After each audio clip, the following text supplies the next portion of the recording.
అజయన్ కొంచెం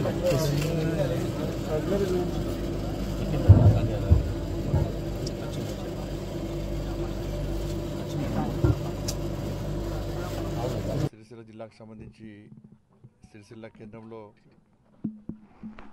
లక్ష్మీనారాయణ గారు నేత కార్మికుడు ఈరోజు ఆత్మహత్య చేసుకోవడం జరిగింది. దాదాపు 66 ఏళ్ళ వయసు. వాళ్ళ కుటుంబ సభ్యులతో మాట్లాడిన తర్వాత వాళ్ళు చెప్పిన విషయాలు విన్న తర్వాత చాలా బాధ అనిపించింది. పూర్తిగా వస్త్ర పరిశ్రమ అతలాకుతలమైనటువంటి పరిస్థితుల్లో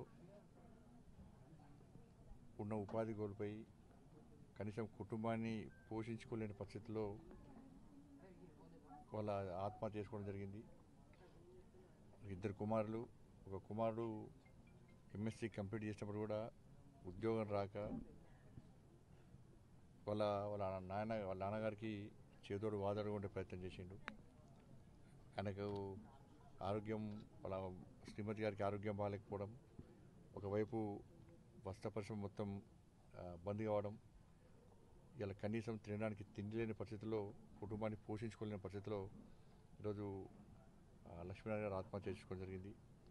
మొన్న కూడా ఒక నేత కార్మికుడు మొన్ననే ఆత్మహత్య చేసుకున్నాడు. సిరిసిల్లలో ఇలాంటి కామన్గా మారినాయి. ఇంత దౌర్భాగ్యం అంటే ఆత్మహత్యలను కూడా కామన్గా మార్చే పరిస్థితి సిరిసిల్లలో వచ్చిందంటే ఎందుకంటే దౌర్భాగ్యం, దురదృష్టకరం ఇంకోటి కాదు. ఇవాళ ఊళ్ళ మీద వాళ్ళు విమర్శించుకోవడము, వాళ్ళన్నప్పుడు ఏం చేయరు, వాళ్ళు వీళ్ళ మీద నొక్కుతారు, వీళ్ళు వాళ్ళ మీద నొక్కుతారు. కానీ వాళ్ళని ఆదుకోవడం అని చెప్పి ఆలోచన వీళ్ళకి లేదు, వాళ్ళకి లేదు. వాళ్ళ దాదాపు బతుకమ్మ చీరలకు సంబంధించి 270 కోట్ల రూపాయలు వాళ్ళ బకాయి ఉంటే వాటిని గత ప్రభుత్వము తీర్చకుండా మొండికేసింది. ఏంటంటే మాకు ఓట్లేసి గెలిపిస్తేనే, మా ప్రభుత్వం వస్తేనే ఇస్తామంటారు. ఆ ప్రభుత్వం ఇలా తీర్చకుండా మొండికేసింది. పూర్తిగా వస్త్రపరిశ్రమ పూర్తిగా బంద్ అయిపోయింది బతుకమ్మ చీరల వల్ల. దాంతోపాటు ఏమైంది, ఈ ప్రభుత్వం వచ్చి అలా 100 రోజులు అయిపోయింది. ఇక్కడ కార్మికులందరూ కూడా మొదటిదానిగా రోడ్డు మీదకి ఆందోళన చేశారు. వస్త్రపరిశ్రమకు సంబంధించి మొత్తం అన్ని కుటుంబాలు రోడ్డు మీదకి ఎక్కి ఇవాళ ఆందోళన చేశారు. చివరి భిక్షాటన కూడా చేశారు. అయినప్పుడు కూడా ప్రభుత్వం స్పందించలేదు. అంటే వాళ్ళు ఇచ్చేది ఎంత, 270 రూపాయలు, 270 కోట్లు. 270 కోట్లకు కనీసం ప్రభుత్వం స్పందించకపోవడం వలన పూర్తిగా వస్త్రపరిశ్రమ మూలన పడితే వాళ్ళు ఉపాధి లేక ఇబ్బంది పడుతుంటే స్పందించాల్సిన ప్రభుత్వం స్పందించకుండా ఓరికొరు విమర్శలు చేసుకోవడం ఇది మంచి పద్ధతి కాదు. కాబట్టి ప్రభుత్వం వెంటనే స్పందించాల్సిన అవసరం ఉంది. ఇటువంటి ఆత్మహత్యలు మళ్ళీ జరగకుండా ఉండాలంటే తప్పకుండా ప్రభుత్వం వెంటనే స్పందించి వాళ్ళ బతుకమ్మ చీరలకు సంబంధించి 270 కోట్లను వెంటనే చెల్లించాలి. తిరిగి పాత బకాయిలు చెల్లించి మళ్ళీ కొత్తగా కూడా ఆర్డర్లు తీసుకొని వస్త్ర పరిశ్రమ నిరంతరం సీదాసాఫీగా కొనసాగే విధంగా ప్రభుత్వం చర్యలు తీసుకోవాలి.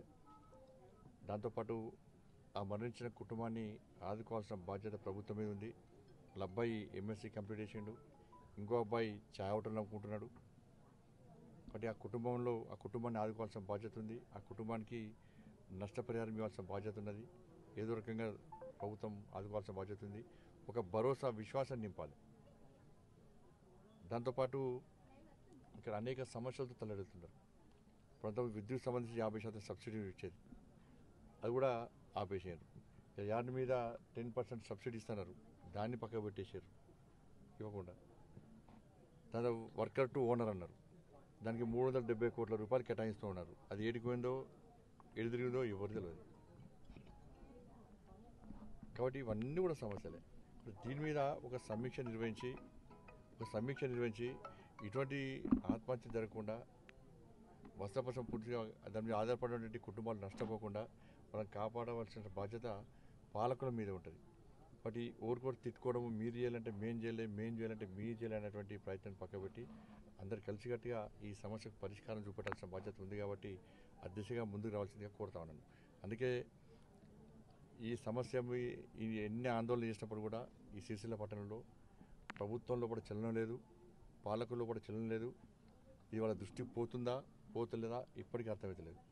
దాన్ని దృష్టిలో ఉంచుకొనే నేను 10వ తారీఖు నాడు, ఈ నెల 10వ తారీఖు నాడు ఉదయం 10 గంటల నుంచి మధ్యాహ్నం 2 వరకు వాళ్ళు ఇదే సిరిసిల్ల పట్టణంలో నేతలకు భరోసా ఇవ్వడానికి, ప్రభుత్వం దృష్టికి వీళ్ళ సమస్యలు తీసుకుపోవడానికి ఈ దీక్షా కార్యక్రమాన్ని చేపడుతున్నాను. తప్పకుండా దీక్షను విజయవంతం చేస్తాం.